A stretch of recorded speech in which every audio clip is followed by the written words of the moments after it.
अस्सलामुअलैकुम दोस्तों, welcome back to our channel find Urdu. Ruts ruts का मतलब है आदत का चक्कर, एक जैसे काम का बार बार होना। रट्स का मतलब होता है एक जैसे कामों को बार बार करना या एक रूटीन में अटक जाना, जहां इंसान नए आइडियाज या फ्रेश एनर्जी से दूर हो जाता है। ये लफ्ज़ अक्सर नेगेटिव सेंस में यूज़ होता है जब हम कहते हैं कि कोई शख्स बोरिंग या बेजान जिंदगी जी रहा है। She felt stuck in the same old rut every day. उसे हर रोज की एक जैसी रूटीन में फंसा हुआ महसूस हुआ।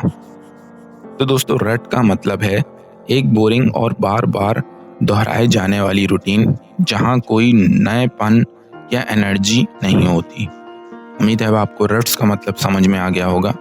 मिलते हैं नेक्स्ट वीडियो में। शुक्रिया।